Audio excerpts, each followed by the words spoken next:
स्वागत है आप सभी का APIT एकेडमी में। इंटरनेट WW और वेब ब्राउज़र का ये आपका चौथा क्लास है। इस वीडियो में यानी इस चैप्टर में आपको टोटल 6 क्लास मिलेंगे और ये आपका चौथा क्लास है।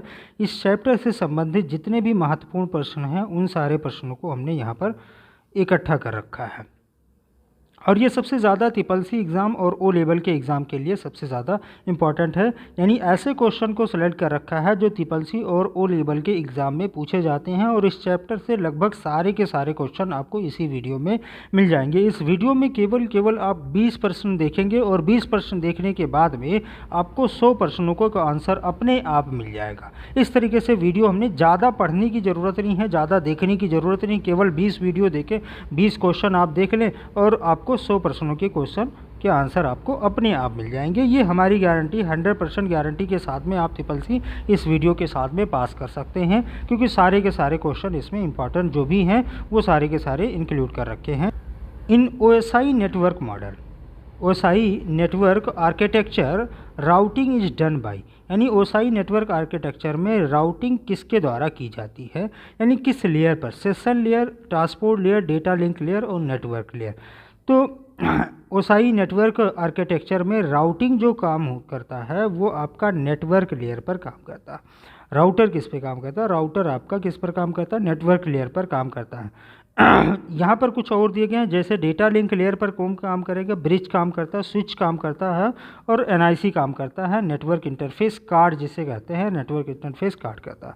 नेटवर्क लेयर पर कौन काम करता है? राउटर काम करता है। ट्रांसपोर्ट लेयर पर गेटवे काम करता है, फायरवॉल काम करता है। एप्लीकेशन लेयर पर आपका PC, फ़ोन, सर्वर, गेटवे और फायरवॉल काम करता है। अब एक ही क्वेश्चन में आपको अलग अलग तरह के प्रश्न के उत्तर आपको यहाँ पर मिल जाएंगे। इस तरीके से सारे के सारे वीडियो बने हुए हैं। आपको एक टिक नहीं लगाना है, एक टिक के साथ में डेटा लिंक भी आपको पता चल गया, नेटवर्क भी पता चल गया, ट्रांसपोर्ट लेयर भी पता चल गया और एप्लीकेशन लेयर में कौन कौन से प्रोटोकॉल या डिवाइस काम करते हैं उनके बारे में भी आपको यहाँ पर जानकारी मिल जाएगी। What is protocol? प्रोटोकॉल क्या है? एक अच्छा क्वेश्चन है। Protocol is a set of rule और procedure for the transmitting data between the electronic device such as the computer. यानी प्रोटोकॉल क्या है? एक सेट ऑफ रूल है। क्या है? सेट ऑफ रूल है। तो ऑप्शन नंबर आपका D यहाँ पर तो सही हो जाएगा। सेट ऑफ रूल बिना पढ़े आप लगा सकते हैं। सेट ऑफ रूल, प्रोटोकॉल क्या है? एक सेट ऑफ रूल है या प्रोसीजर है for the transmitting data between the electronic device such as computer. यानी कंप्यूटर पर किसी भी प्रकार के डेटा को ट्रांसफ़र करने के लिए हमें जिस रूल या रेगुलेशन की ज़रूरत होती है उसी को हम प्रोटोकॉल कहते हैं। तो ऑप्शन नंबर आपका D यहाँ पर करेक्ट हो जाएगा।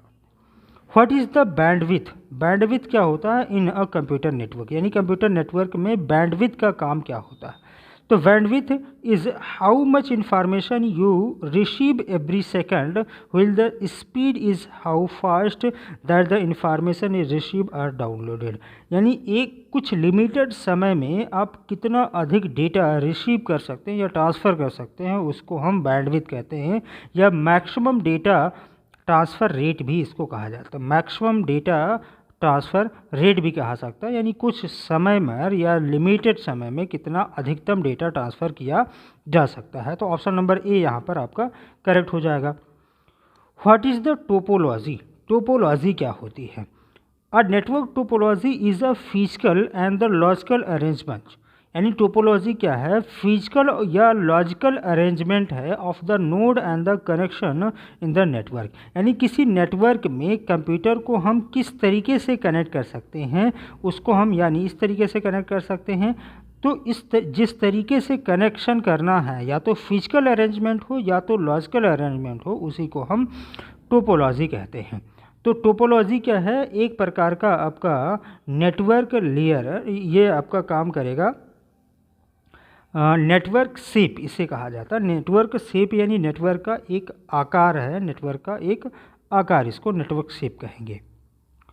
नेक्स्ट क्वेश्चन जो है वो what is the full form of the pan in the computer? यानी पैन क्या होता है? पैन का फुल फॉर्म तो आसान है, ये बताने का मकसद ये नहीं था कि पैन का क्या अर्थ होता है। पैन का मतलब होता है personal area network.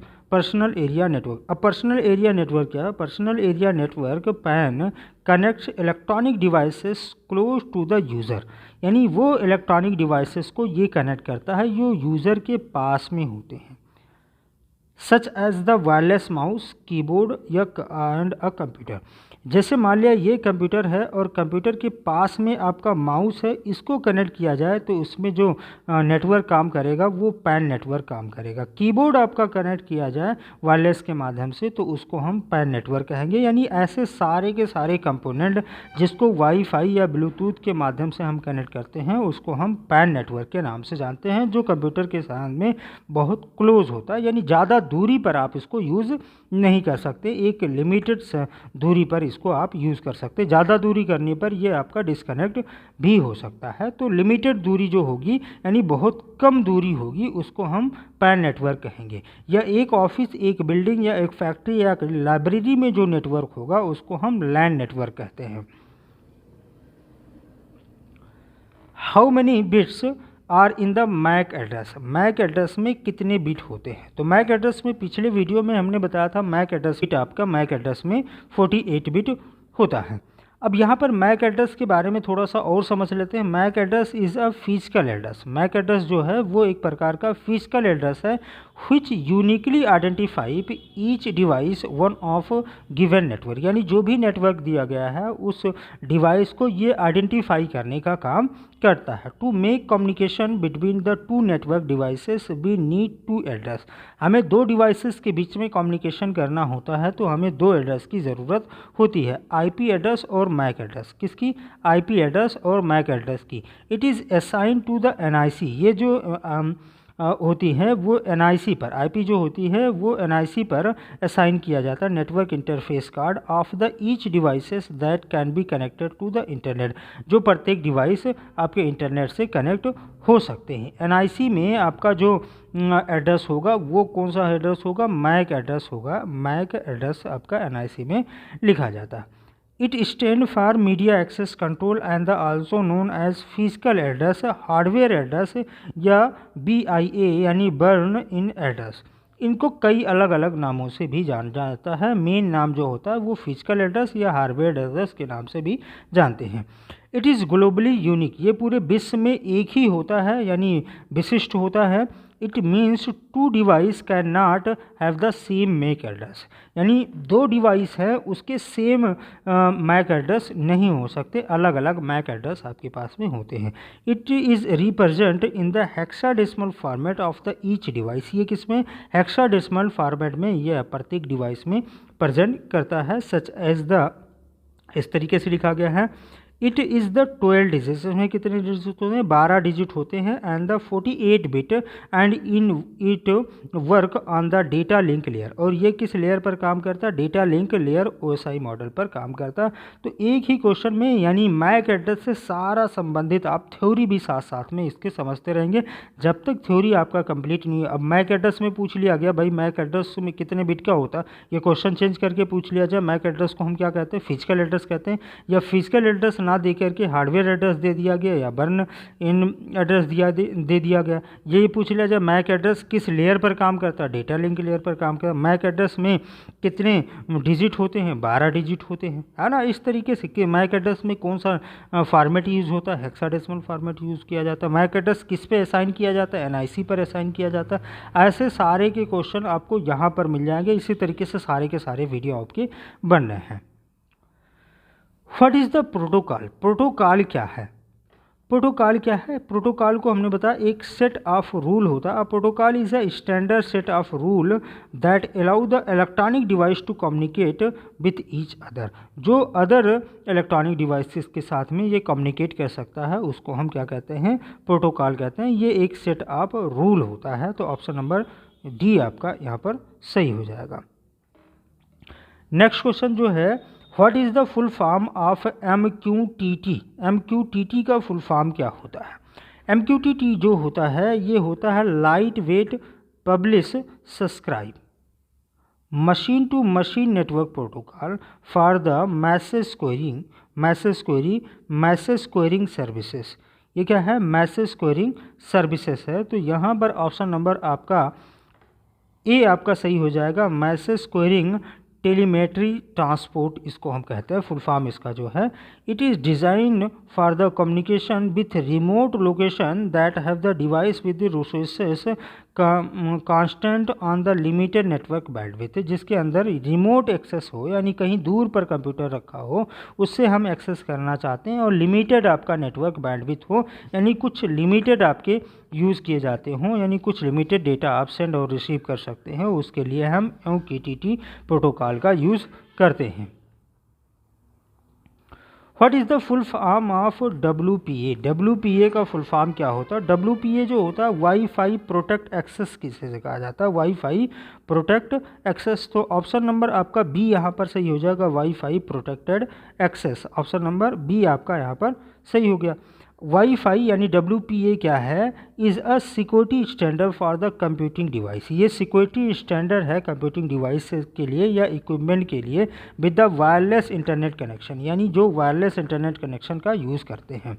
WPA was developed by the WiFi alliance. WiFi alliance के द्वारा WPA को डेवलप किया गया था to the provide the more sophisticated data encrypted or better and better user authentication that wire equipment privacy WEP the original Wi-Fi security standard। WEP जो है ये original security wifi password के लिए use किया जाता है। WiFi WPA was initially release 2003 में इसको रिलीज़ किया गया था। The WiFi alliance define the WPA as a response to the serious weakness of the found in WEP protocol. WPA का हमें कुछ कमी आई, उसके बाद में WPA को लॉन्च किया गया। आ मोर सिक्योर वर्जन WPA 2, यानी जो इससे WPA से मोर सिक्योर है वो WPA 2 है।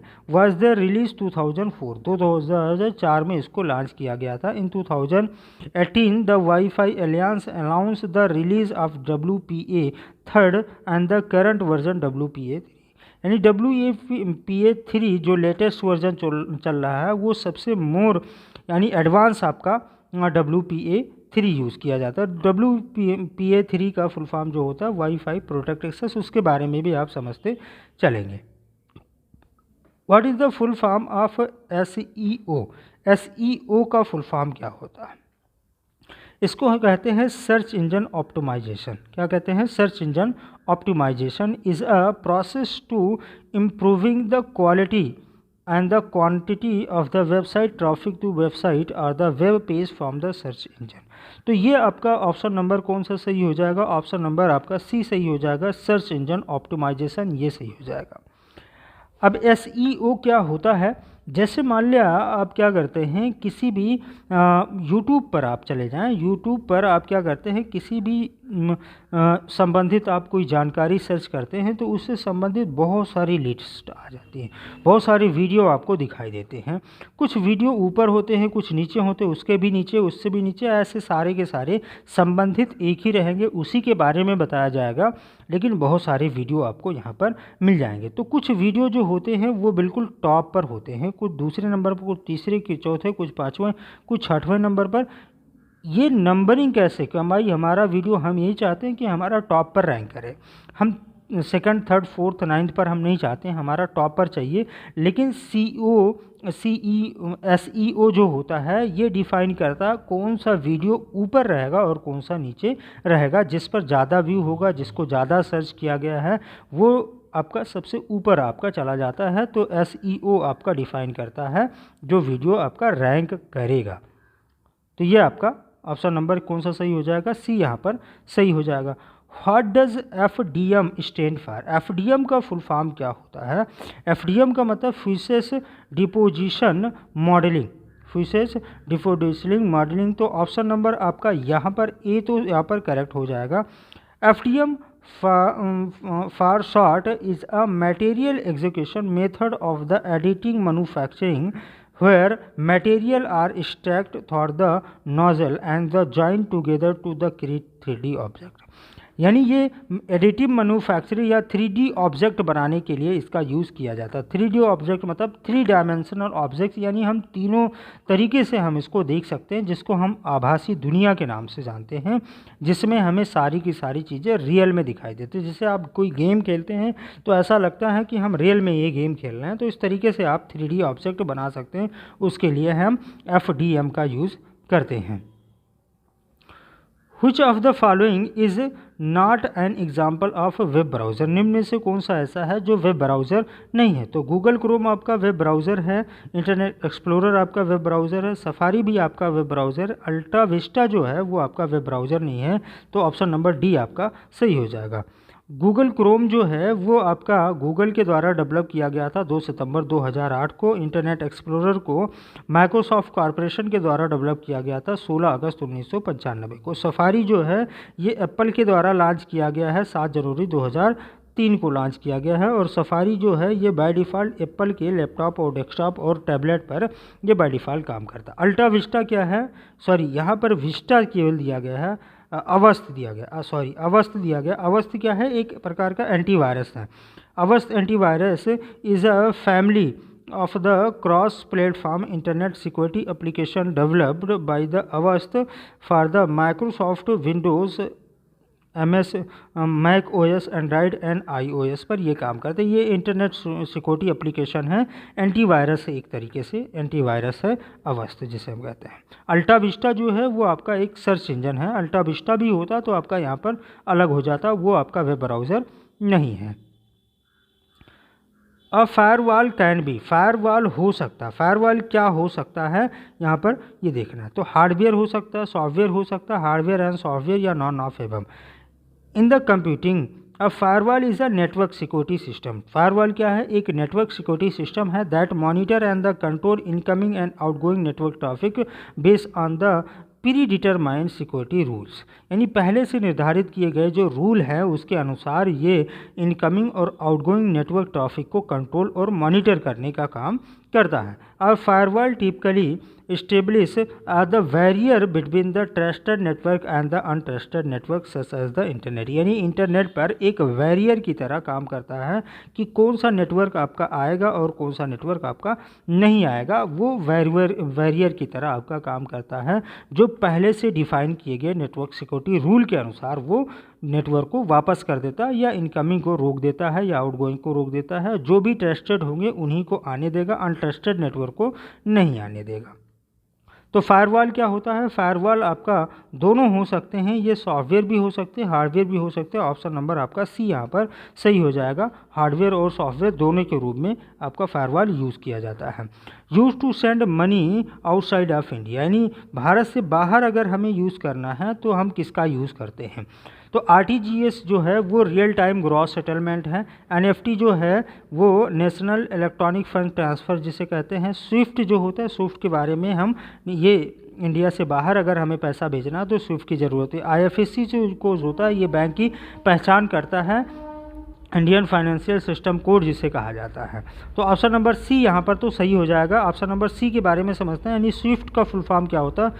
Society for the world wide internet financial telecommunication, यानी society of the world wide interbank financial telecommunication is the payment system that allow the bank across the globe to send message and the communicate securely and the instantly about the cross border the payment. यानी cross border payment, यानी अपने देश से बाहर अगर कहीं पर payment भेजना है तो हम इसका यूज़ कर सकते हैं। तो स्विफ्ट आपका यहाँ पर सही हो जाए और स्विफ्ट का फुल फॉर्म भी आप याद करके रखेंगे। What is the full form of wifi? Wifi full form क्या होता है? Wireless fidelity. तो ऑप्शन नंबर आपका यहाँ पर सी तो यहाँ पर सही हो जाएगा। Wifi stand for the wireless network protocol, यानी वायरलेस नेटवर्क प्रोटोकॉल होता based on the IEEE 802.11 family of the standard which are the commonly used for the local area networking of the devices and the internet access along the nearby the digital devices to exchange the data over the radio wave।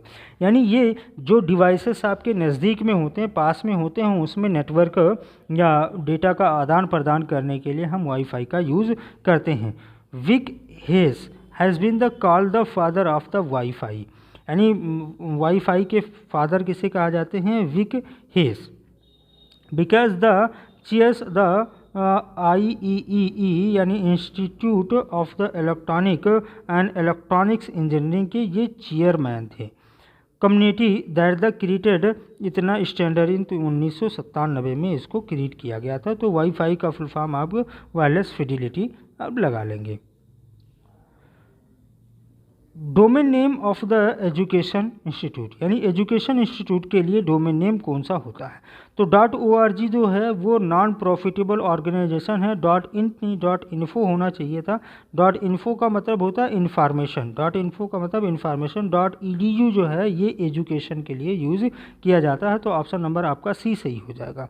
और domain name is your website name. Domain name क्या होता है? आपका website का address होता है। और domain name is the address where the internet user can access your address, यानी वेबसाइट, यानी आपके वेबसाइट को इंटरनेट पर जब कोई यूज़र सर्च करता है तो उसको डोमेन नेम से ही सर्च किया जाता है। Domain name is used to finding and the identifying the computer on the internet, यानी इंटरनेट पर किसी कंप्यूटर के माध्यम से आपकी वेबसाइट को आइडेंटिफाई या फाइंड करने के लिए हम डोमेन नेम का यूज़ करते हैं। तो डोमेन नेम को हम URL के माध्यम से समझते हैं। http://www.google.com ये आपका दिया गया है। तो यहाँ पर .com जो है ये कॉमर्शियल के यूज़ के लिए है, और .org है। अगर .mil लिखा गया हो तो मिलिट्री के लिए है, .edu लिखा गया है तो एजुकेशन के लिए है, और .gov लिखा गया है तो गवर्नमेंट के लिए है।